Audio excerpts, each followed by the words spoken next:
Happy Tuesday. We got some folks loading in now. So we'll get started here in just a minute. And if you could just real quick, just a show of hands, if you can hear me, that would be greatly appreciated. All right, we got some hands. Fantastic. Might give it one more minute. And then we'll get started.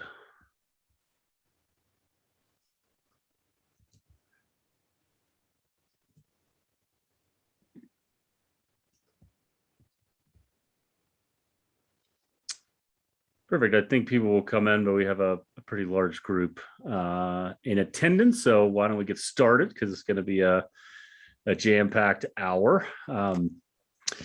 My name is Jon Hume. I am the VP of Global Business Development here at SoapBox. And thanks for joining me and my colleague, Amelia Kelly, today to talk about the 4 reasons voice-enabled math and literacy tools are better for kids.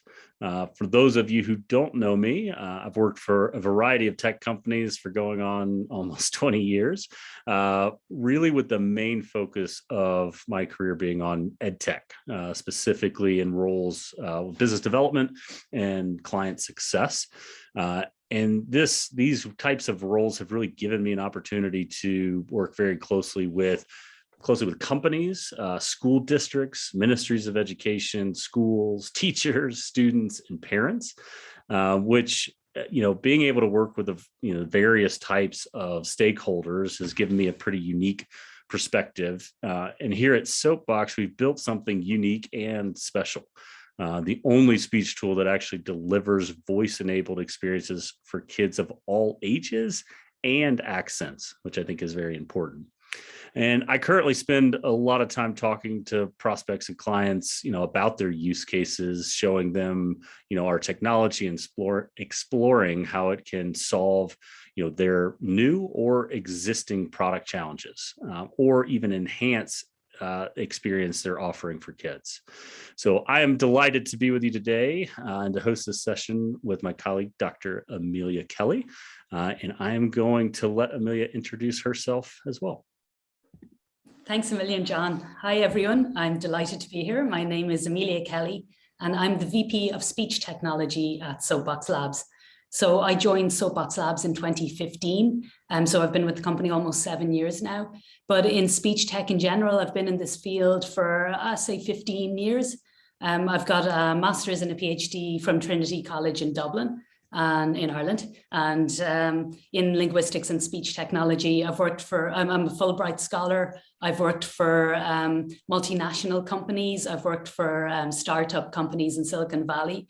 And I really have to say, working with SoapBox, makes me so enthusiastic about the field of speech tech, because I really, as John said, I really think we have built something that's unique, that's really, really special, and that actually delivers this voice-enabled experiences for kids. And we like to look at accents. We like to look at kids of all ages and noise environments. And I really enjoy directing the creation of this technology that works in all these environments. So yeah, I'm delighted to be here to demo with you today. One of my favorite parts of the job is actually talking to clients and spending time meeting these groups of people in different companies who are developing speech recognition use cases using our technology. And they're just exploring ways of making really valuable voice-enabled experiences for kids. And some of those discussions are about what kind of features they need to do what they want to do. And some of those discussions are me showcasing what we've already built using our deep and vast knowledge of children's speech and the way children interact with voice technology. So, it's fun. It's a fun part of the job, talking to clients and just figuring out ways with them that they can design and build these experiences for kids.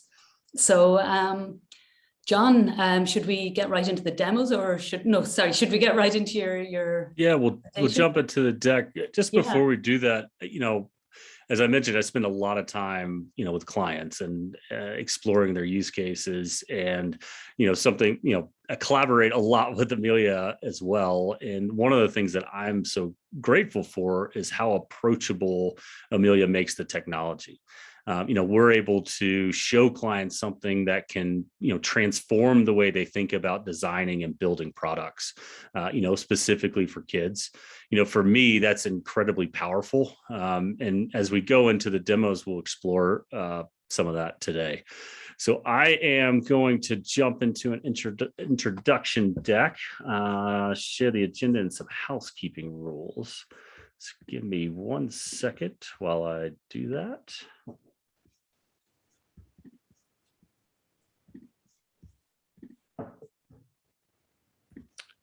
All right. Perfect. So again, 4 reasons voice-enabled math and literacy tools are better for kids. That's the webinar. Our agenda today. So really just going to walk through an introduction and why voice-enabled tools are better. Then we'll jump into Amelia's demos. So I believe we'll have 3 demos today, kind of various use cases. And then we will follow or end on a Q&A session as well. A couple of housekeeping rules. So we will not be using chat. So please use the Q&A tool to ask any questions. Again, we won't be using the chat, but please use the Q&A function. Also, we love questions. So as we're spending time together today, please don't hesitate to leverage the question and answer area. And then sometimes we don't always get to every question. So if you do want to follow up, you can always email us at hello@soapboxlabs.com. We can find a time to dive deeper into your use case with a demo, or we can answer your question as well. And last but not least, this webinar is being recorded. So we'll share the recording and Q&A with attendees afterwards as well. Perfect. So why voice-enabled tools are better? We've really landed on kind of 4 key aspects to this. The first one being support kids with their practice and learning, in reading and math, really their entire kind of journey, their education journey. One specifically with providing immediate feedback and also encouragement. 2, power of kids' assessments, whether they're robust, objective, and invisible. And I think invisible is an important word because a lot of times you're actually able to give assessments with higher levels of engagement by leveraging voice without the child knowing that they're actually being assessed. So there's again a higher level of engagement leveraging voice. And then really helping teachers personalize their learning plans for each student, being able to have kids and teachers receive immediate feedback. A lot of the work that we've been doing recently is actually supporting, companies building dashboards. How do they actually report to a teacher? How do they give teachers more time back into their day so that they can focus on things like support and intervention and instruction in general?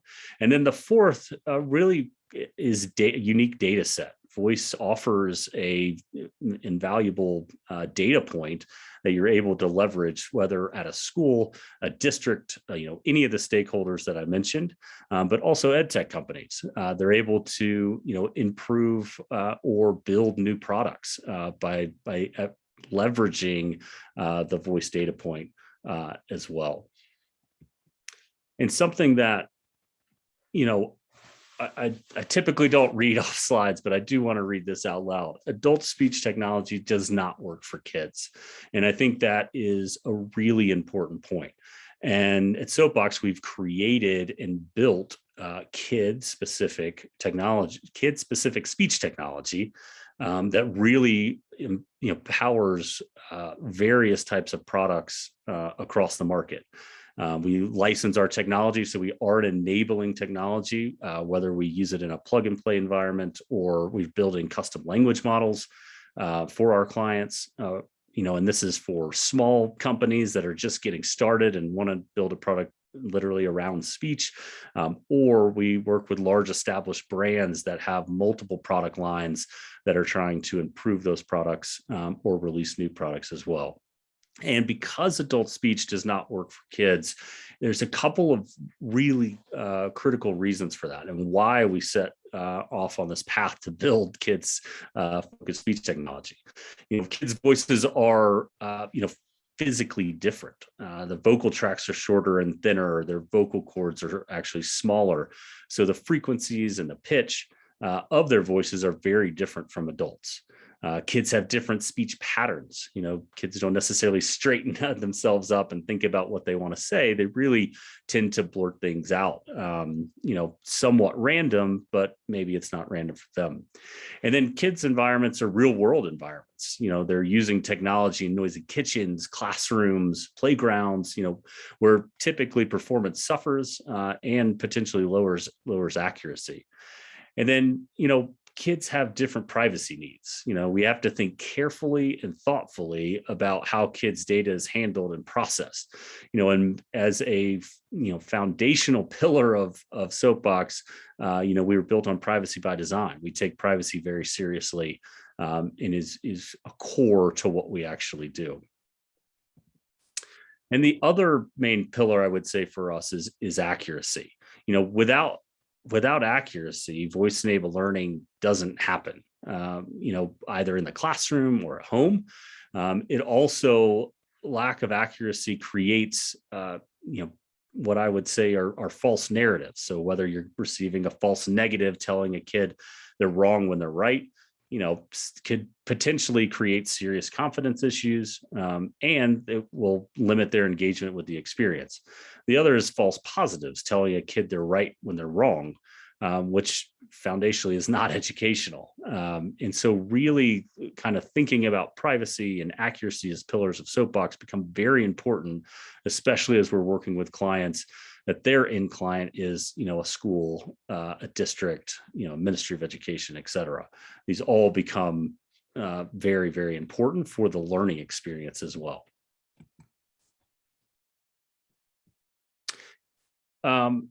We've actually worked with several research institutions, one being the Florida Center for Reading Research out of Florida State University.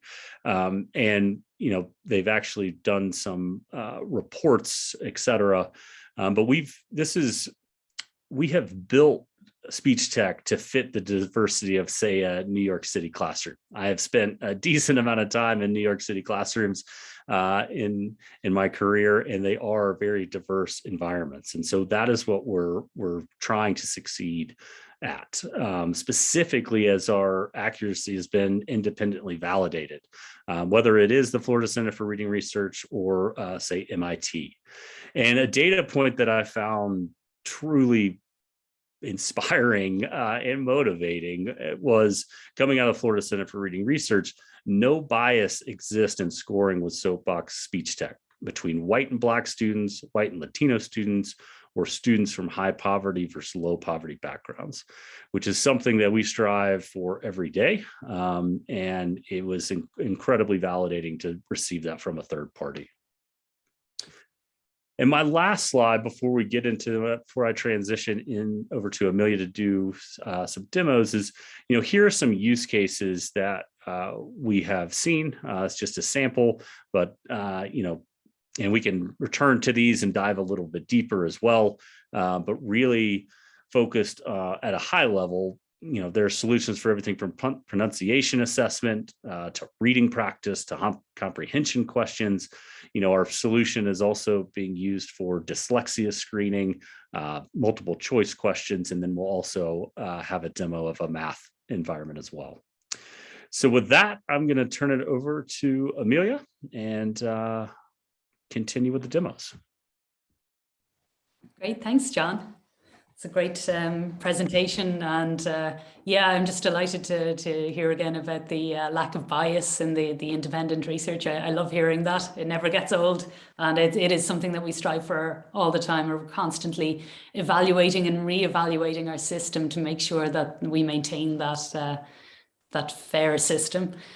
So yeah, I'm just going to, so I guess I'm going to show you 3 demos now. I'm pretty excited about this. They cover 3 use cases that are pertinent to the SoapBox Educate product line. So first of all, I want to focus on early literacy, how you can use voice assessments to enable early literacy. Then I want to switch to reading fluency. So, as the kids become more confident with reading, what tools could you imagine, or what tools would you need that would help children practice reading fluently and help teachers assess children and whether they are reading fluently? And finally, I'm going to do a math demo where we can look at how you can voice enable an experience for, say, for example, for children practicing their times tables and that kind of thing. So I am going to show each demo and then briefly open the floor to questions after each one before moving on. But there'll also be a larger Q&A at the end. And yes, I guess sometimes we don't get time to answer all these questions. So if that happens, do please get in touch with us at hello@soapboxlabs.com, and we can set up a time maybe to share the demo with you at a later date. So, oh yeah, and one final thing. Before I get into the demos, I always start with this caveat that we make the speech tech. We don't make the end product that our clients show children and teachers. So while I'm going to show you some great demos, just please bear in mind that the interface that I'm showing is a means to an end. It's something we've knocked together that allows us to show how our technology works and let you imagine how it could work for you. It will never look as good as or as pretty as our clients' front ends and interface looks. So yeah, just bear that in mind while I'm showing you the demo. Although, that's no slight on our dev team. I think they've done a wonderful job as well. So with that, I'm going to share my screen and I'm going to start on our early literacy demo, hopefully. Hang on one sec. There's always this this dead time where I figure out how to share my screen properly. Here we go. And here and here.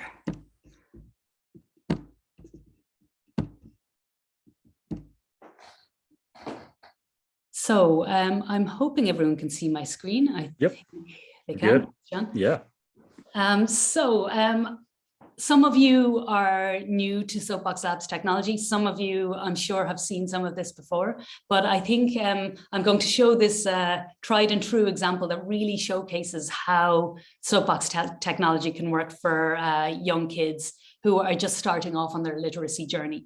So one of the most common use cases is that we would show the child, for example, a sentence, a short sentence, maybe even individual words, and ask them to use it. Ask them to read it. And so I'm going to demo to you how our technology can assist with that experience for a child. So in this scenario, we have what we call a target here. And this is a sentence that we're asking the child to read. So I'm going to play a file of the child reading that sentence. Over here, you're going to see what the system returns. The horse ran fast.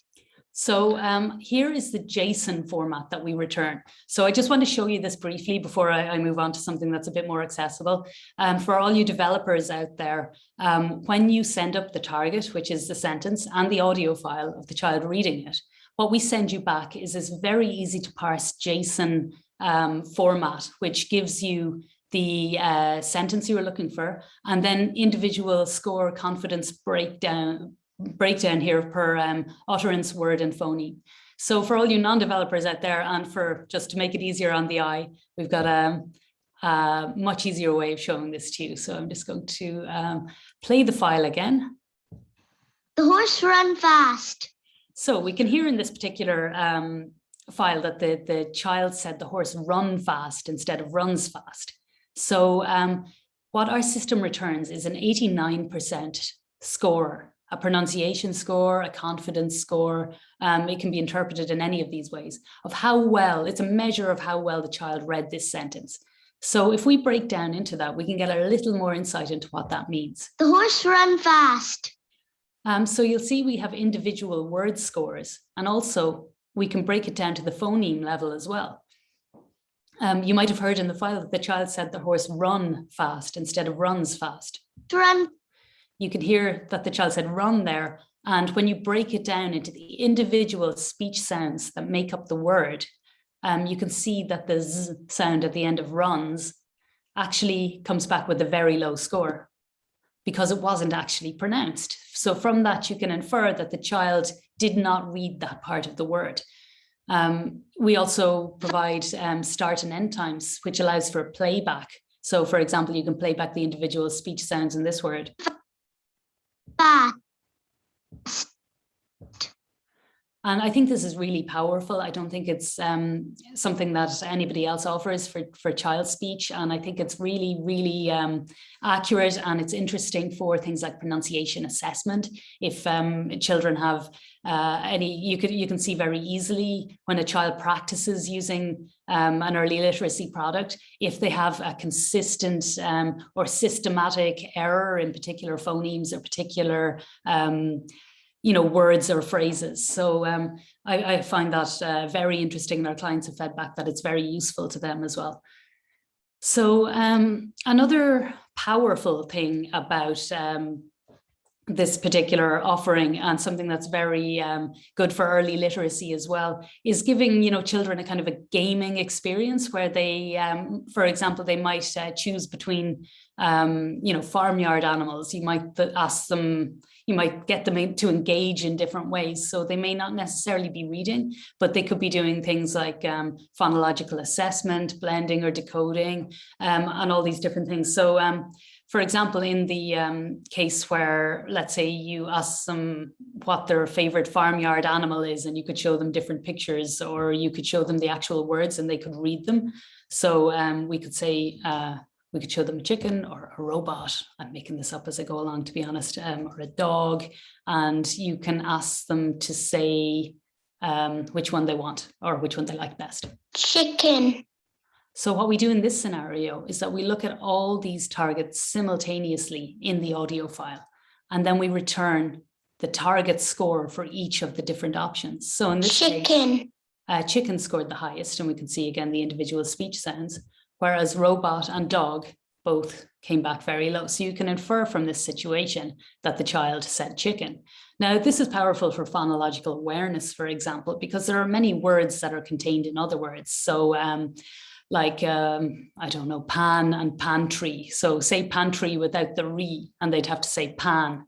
And, you can actually, as a designer of these experiences, you need to think about what are the mistakes that a child might make in these scenarios. How can we design an experience where we feed back to them some scaffolded response that really engages the child during this kind of reading experience?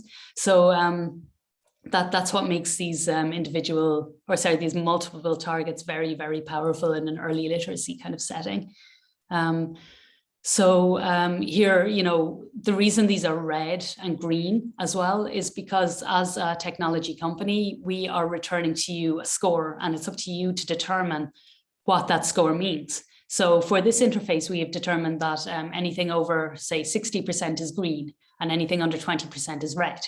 So we can, move this up and down, or, we can move it down to 50 if we like. I mean, it's always a good starting point if you just want to say that, something is right when it's above 50 and wrong when it's below 50.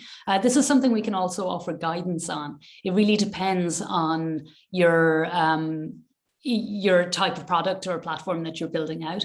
If it's more important, for example, that the child practices, then you may not want to be too stringent with the response. So if you're only giving them a thumbs up when they get 90% and over, that can be a very tight window. You may end up telling a child who's pronounced something quite acceptably that they're wrong, and it might frustrate them, for example.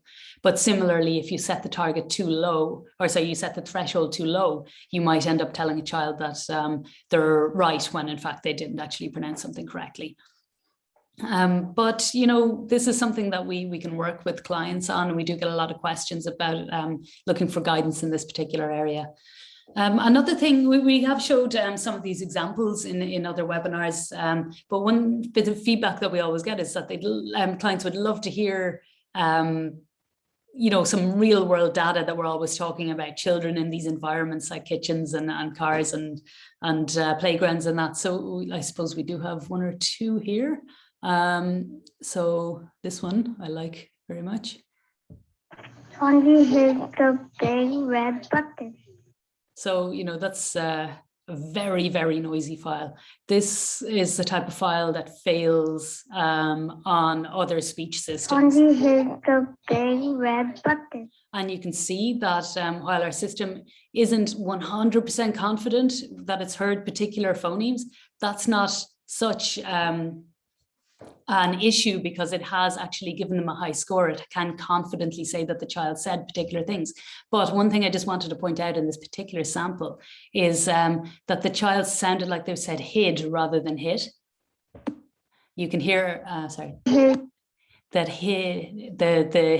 the T sound didn't actually show up. So you can see that it was scored red there because it wasn't picked up by our system. And here's another one about Fonzie. Fonzie had all the food on a big green rug. Again, you can hear a very natural kind of home background there. I think it was a TV playing in this scenario. So Fonzie had all the food on a big green rug. And you can see that our system scored it quite highly. It was quite confident that the child said the sentence that they were supposed to read. So we have a lot to get through today. I'll leave this early literacy demo here and maybe open up the floor to a few questions if anybody has anything they want to ask at this point.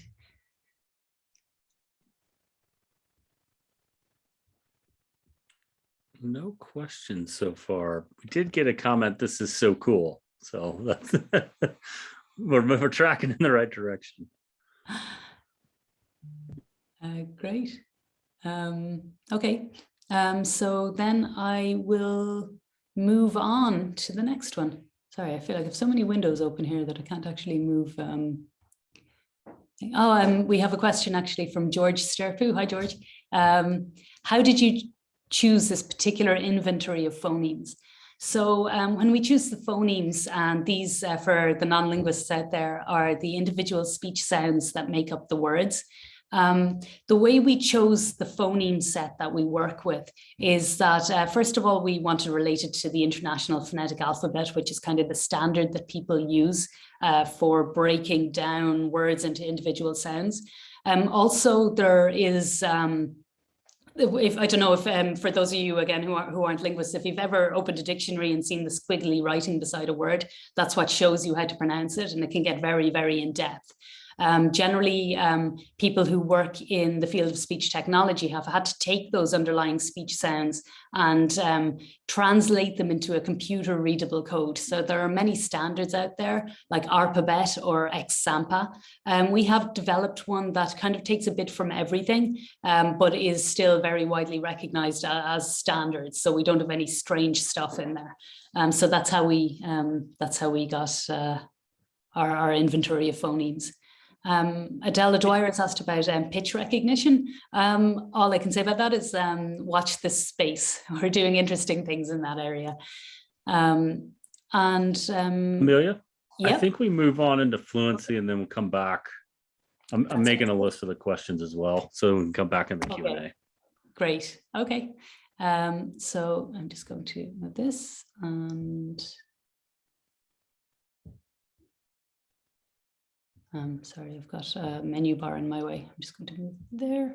Okay, so moving on to the second demo that we wanted to show you was for maybe kids who have grown a little bit more confident with their literacy, and you want to assess how fluently they're reading. So we're moving away from short phrases, from individual words, and we're looking at kind of longer passages. And what we want to see here is whether they have read the passage that you have given them to read, or whether they have mixed up a word with another word, whether they have repeated words, for example. Anyone who has worked with oral reading fluency kind of platforms, or the literature that shows you how to actually assess this, there is kind of an agreed upon ways of doing it. So teachers might, ask the child to read and then mark down when they've substituted a word, when they've omitted a word that they were supposed to read, when they've inserted a word. And then they are also interested in when a child is pausing for too long, when they hesitate, or when they might repeat a word or a phrase. So from that, you can actually calculate how many words correct a child read in a minute, for example, or you can come up with some metric of accuracy that allows you to monitor a child's reading fluency progress. So what we've done is try to make a voice-enabled solution for this that does all that, that will allow you as a teacher, for example, it will act as another information stream. Well, this is very, very time consuming for teachers to do, and it's something that children aren't really able to practice on their own. Speech technology can really, really solve a lot of problems in this area, and that's why we're so excited to have developed this product and to be able to show it to you. So I'm going to start off with actually a 4-year-old reading. So I know that, children, when you're assessing reading fluency of children, they're a bit older, they'd be 6, 7, and even older than that. But it is possible to use these products for children who are just emerging from the very early literacy stage and maybe beginning to read more confidently. So in this scenario, we've got a passage that, it's very simplistic. It has a lot of repeated words, but we can definitely use the Fluency product in this scenario. So I'll just play this here for you. You're going to see the audio file up here. Here's the text that the child is going to read. And over here, you're going to see some of the data points that SoapBox returns. Look, it is Zam, the dog. Pat, pat, pat. Sit, Zam, sit. Zam has lots of ham. Look. So I'm just going to stop that there. Just wanted to give you a flavor of what it sounds like when the child is reading. So again, that was the text that they were supposed to read, and here's the markup. So what the markup means is that we have assessed what the child has said, and we've compared it to what they were supposed to read. And we've marked up the resulting text with these color-coded indicators of what kind of errors the child made if they made errors. So this child has read very well. A lot of these words are correct. They said, look at Islam the dog. This here indicates a pause. Because we can determine the start and the end time of every word that the child reads, it's very easy to calculate whether they've had a pause. And this we have indicated is a medium pause. But this is a value that as a client, you can put on your own system. So, we have short, medium, and long pauses here just to illustrate. Here the child says, Zam has, and then they repeat the word has again. Has. So we have marked this up as a repetition. You can see it here in purple. They also say ham twice. Ham. And that is something then that the teacher can take into account. If they're repeating a lot of words, it might indicate that they're struggling somewhat with the text. And of course, then you've got the substitutions. It's quite common for a child to, substitute one word for another word. In this case, I think they were supposed to say yap and they said yip. Yap. Oh, sorry, they're supposed to say yip and they said yap.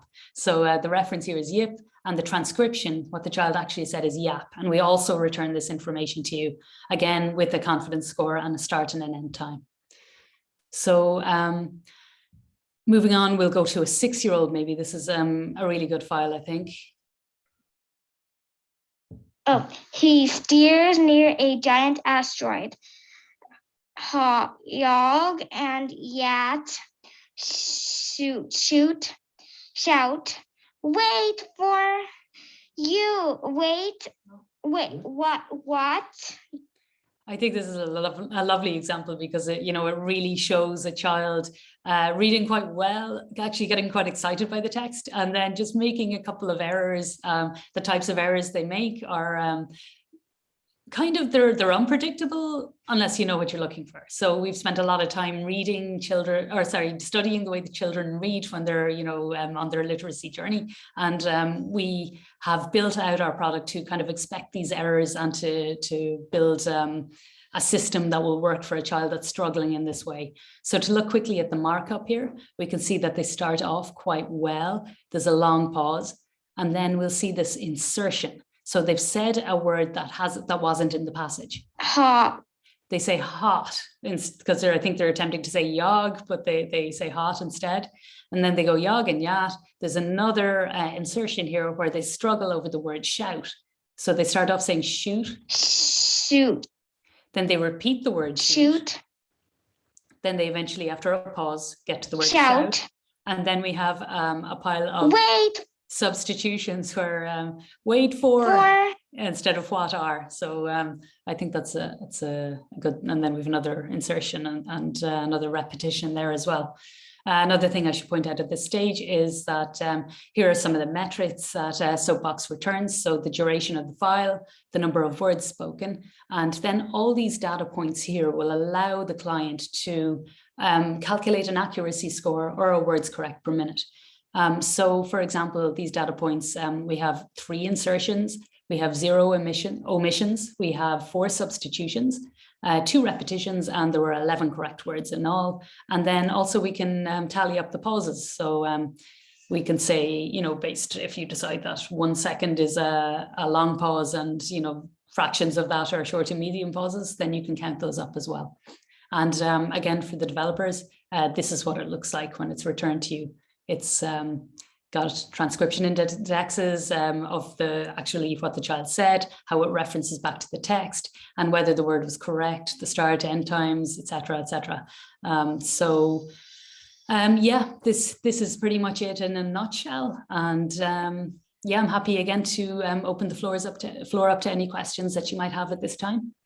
Yeah, I'm going to ask, I think, one question, and then we can move on to the last demo. But this came in. Can it parse longer audio files, example, narratives, or do we need to provide shorter files, individual sentences? For instance, in my work, children talk with a robot to tell stories, and sometimes they talk for a while before pausing.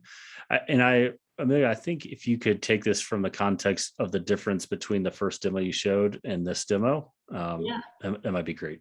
Yeah, absolutely. So in the first demo, we showed the kind of early literacy solution that works really well for these kind of short sentences. But as a child gets older and they're reading more fluently, they're interacting and speaking more fluently in longer passages, for example, then that's where this fluency solution comes into its own.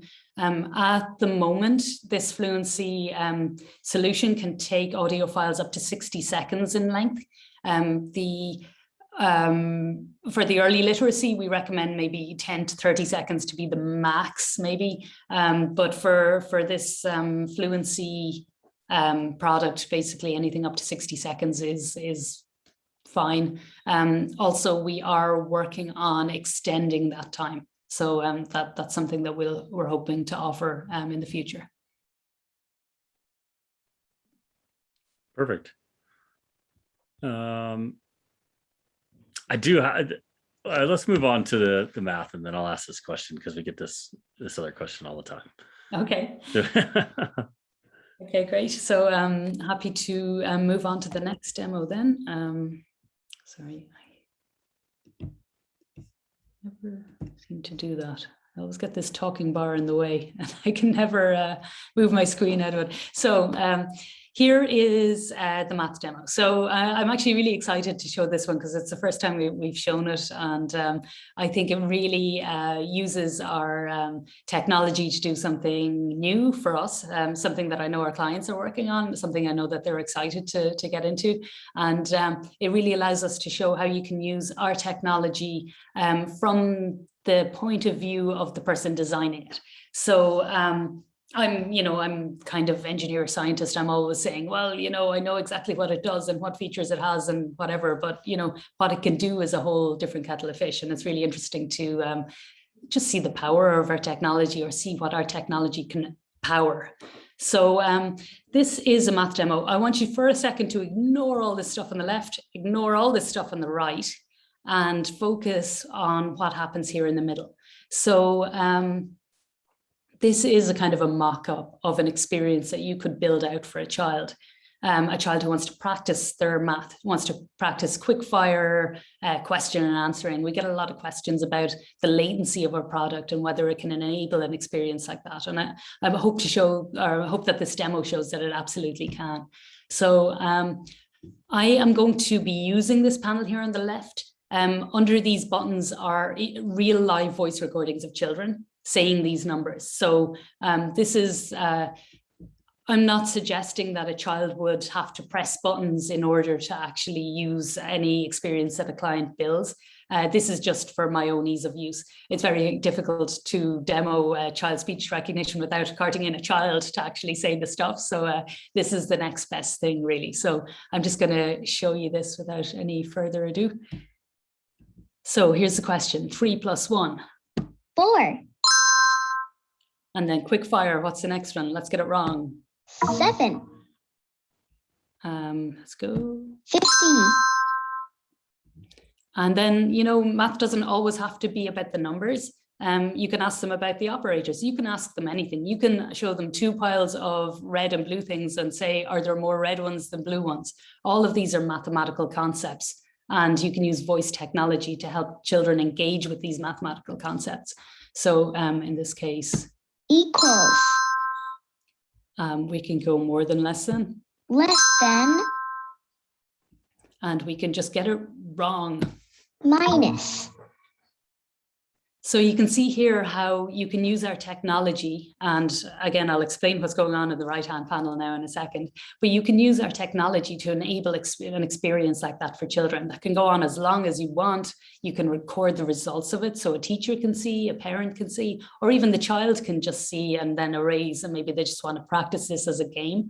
All of this is available using voice technology, and I think that's why it's so exciting. So what I'm going to do is just go through that really slowly using a different setup. So that was the single attempt quickfire setup. But you know, if you're a game designer, you might want to design a different experience that gives the child time to think about it.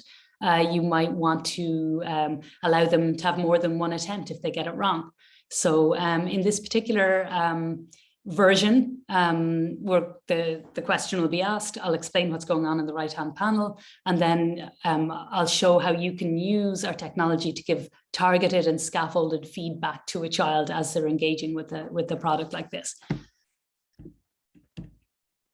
So here's the first question again, same questions, 3 + 1. So over here on the right, this again is an example of what the same kind of idea that I showed you in the early literacy demo, where you can check within the audio file for a number of different things. So the answer is 4. So you definitely want to check for 4, because if the child says 4 and that score is high, you want to say to the child, yeah, you got it right, good job.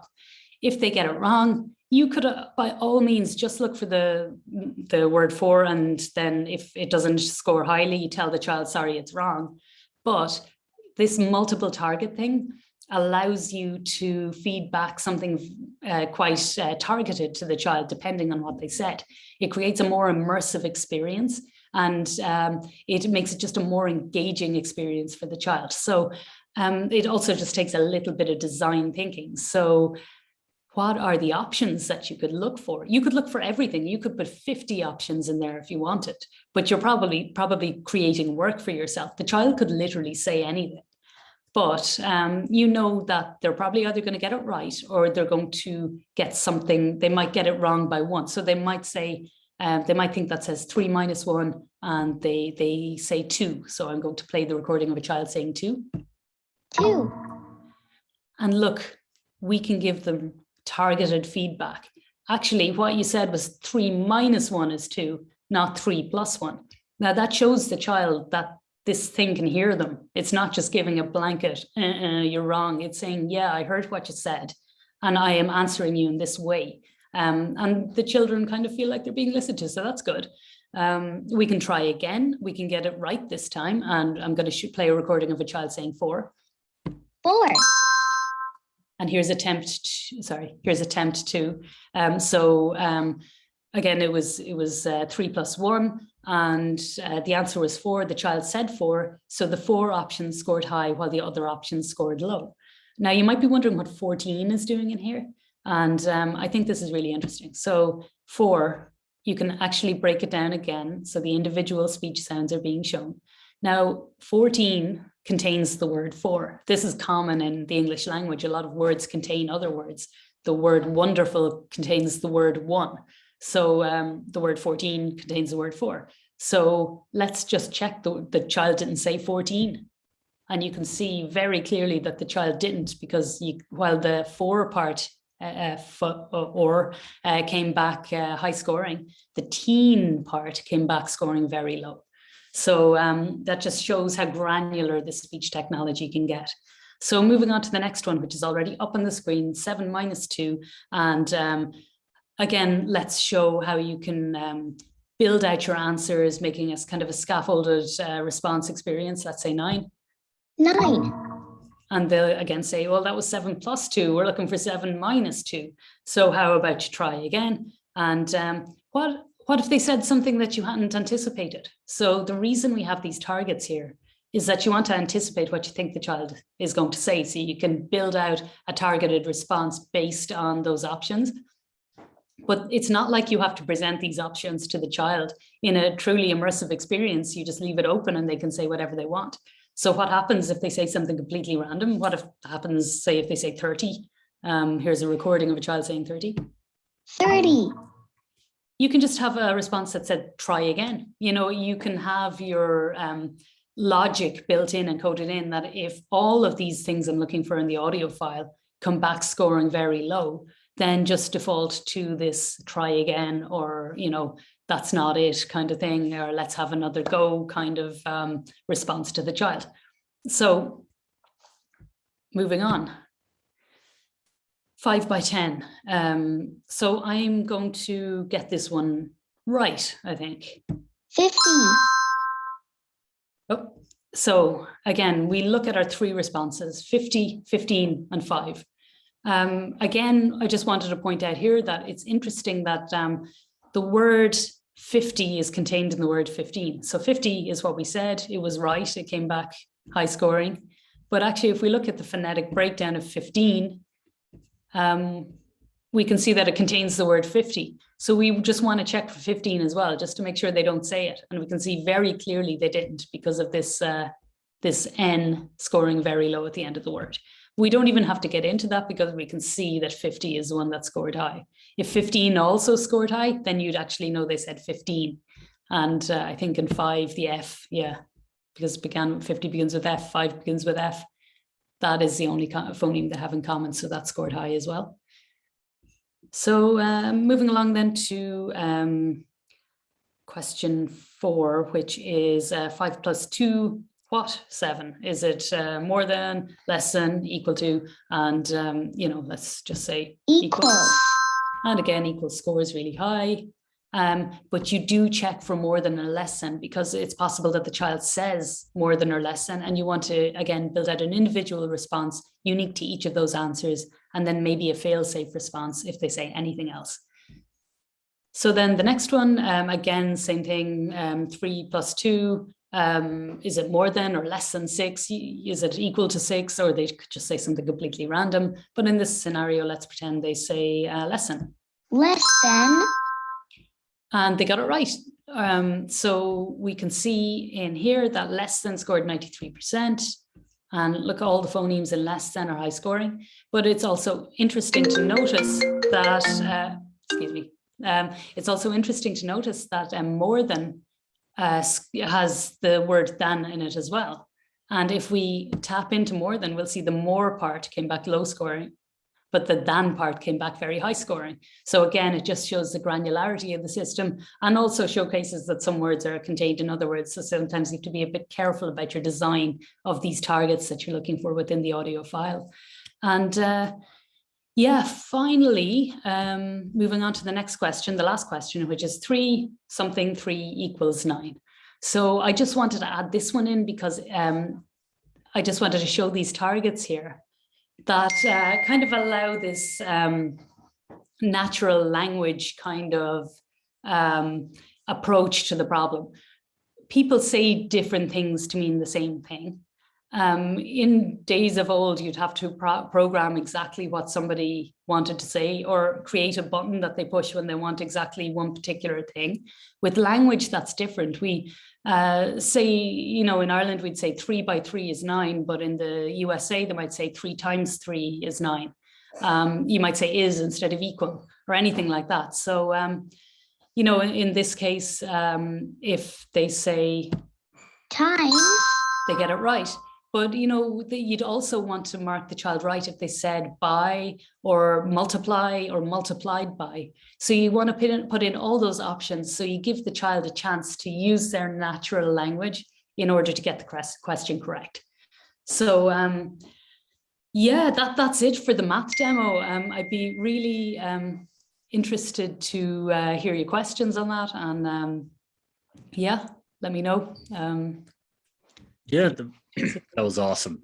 I haven't seen that in real life, so very excited about that. Let's transition into, I have some questions that I want to ask that we always, we typically receive. But one of the things I wanted to mention is our CEO Martin Farrows attended a thought leadership panel or roundtable, I think it was last week, and it was made up of various types of companies and leaders of those companies. And there was kind of two interesting takeaways that I think tie directly into what you showed us today.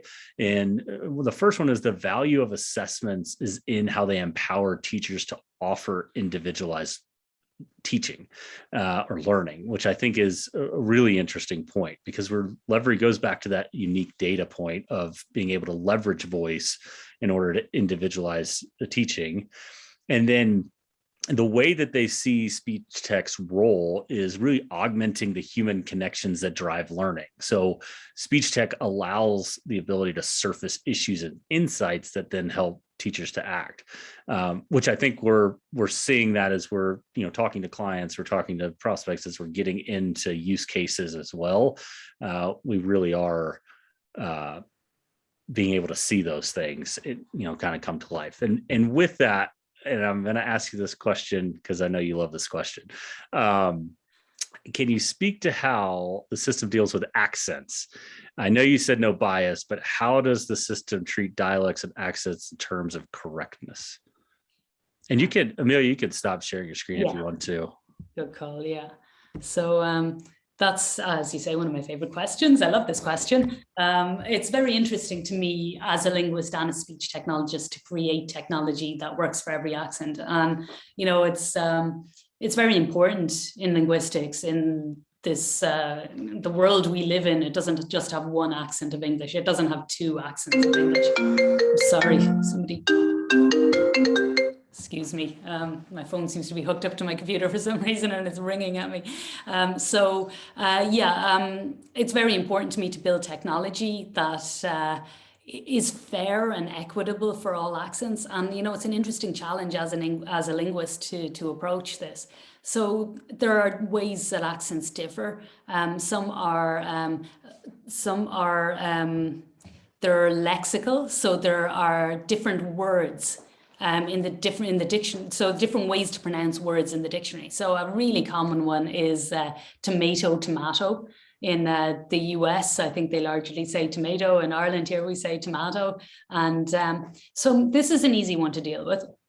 We have a dictionary and we can put in different dictionary entries for different words. So we have both pronunciations in the dictionary. So that's one way of coping with accents and dialects.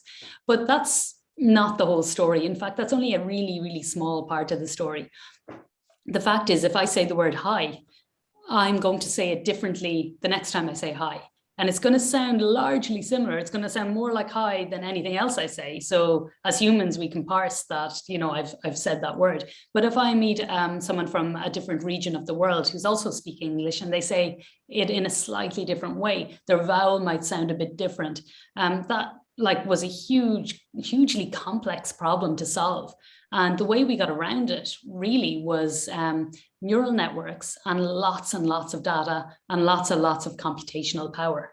So now, instead of saying that, you might be able to easily match up that I said hi because I'm the one who says hi again, but what if somebody from Australia comes along and says hi and it might sound different?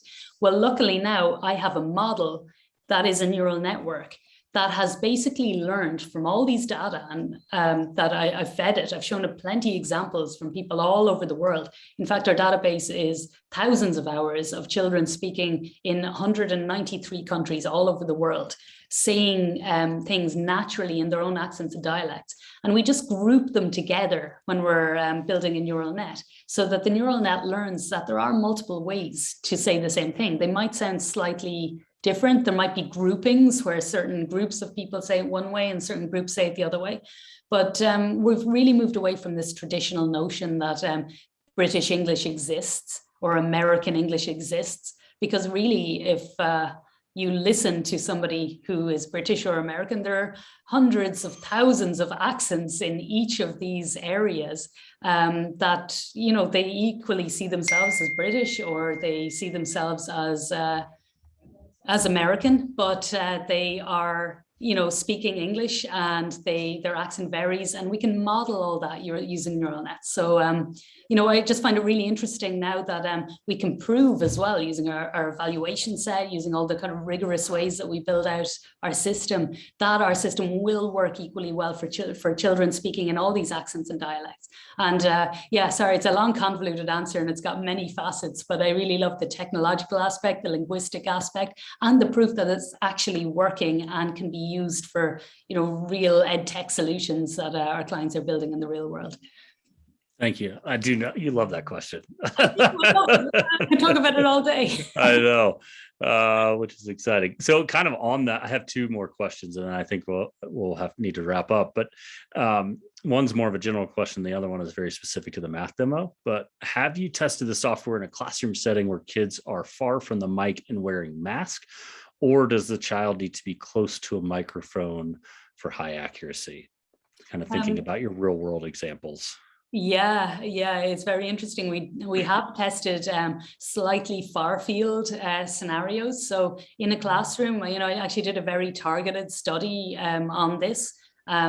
So where the mic is in the classroom is definitely a design point. There obviously are situations where, you know, even a human won't be able to tell what a child is saying if they're too far away or if there's too much interference.